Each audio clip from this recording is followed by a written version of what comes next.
With the change of the tax law, literally a number of years ago, but more importantly with the Secure Act 2.0, what it did is it allowed us the opportunity to do a great deal of Roth contributions and Roth conversions. I'd like to talk for just a moment about Roth conversions.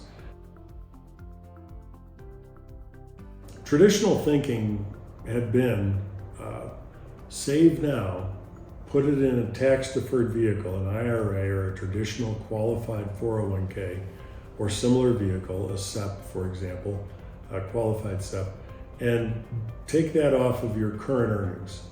As such, presumably that would lower your tax bracket, whatever amount, and you would pay less tax today, but tomorrow, and the wisdom was, when you're earning less in retirement, you're going to be paying a lesser tax rate.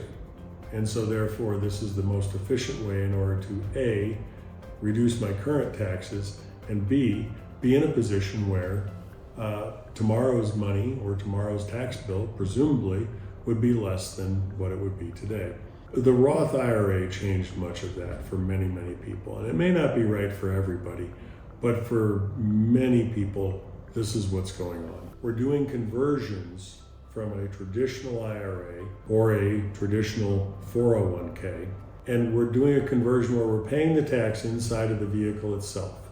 So let's just say, for example, we'll just make it easy. We do a conversion on $50,000 and we'll say that person has a 20% tax rate. So simple math, we would end up with a $50,000 conversion, $10,000 withheld at the 20% for the 20% rate, and $40,000 invested now into a Roth IRA.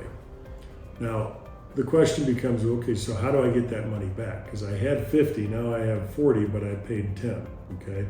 You would have paid whatever tax would have been in the future regardless when you took the money out. So the rationale becomes, what am I invested in and how many years, months, etc. is it going to take me in order to get my tax dollars back and continue?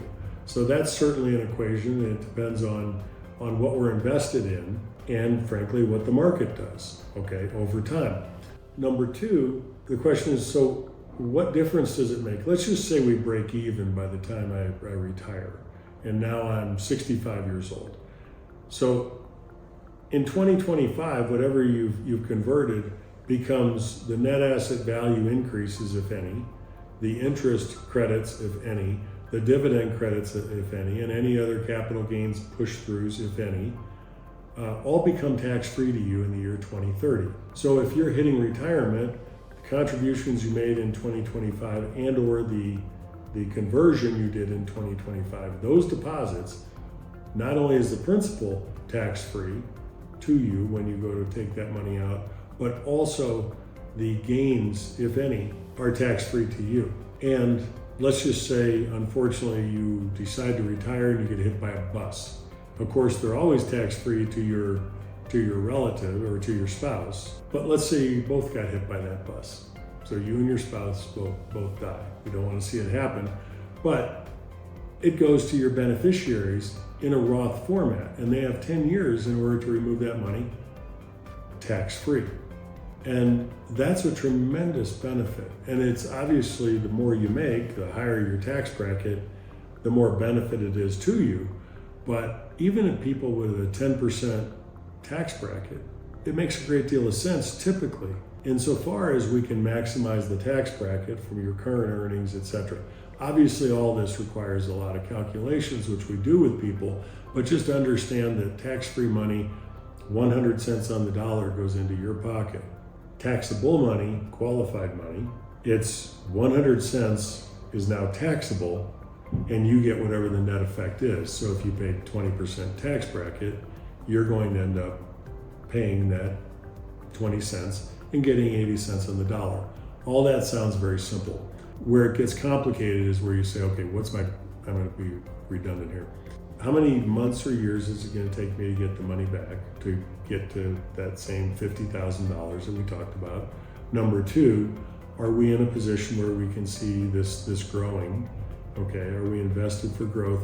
Can we make these conversions on an annualized basis? And the answer is yes. So the 2025 money becomes available and tax-free to you in 2030, 26 contributions and or conversions, in 2031, 27 and 32, etc. You get the idea.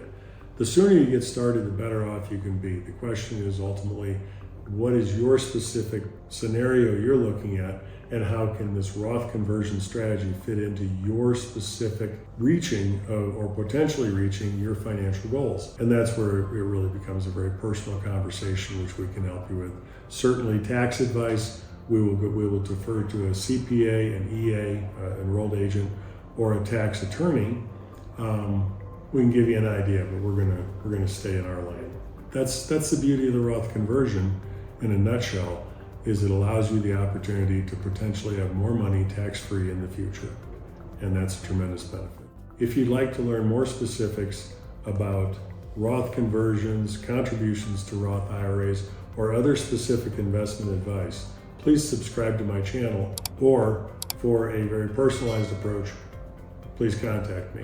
The information is at the bottom of the screen.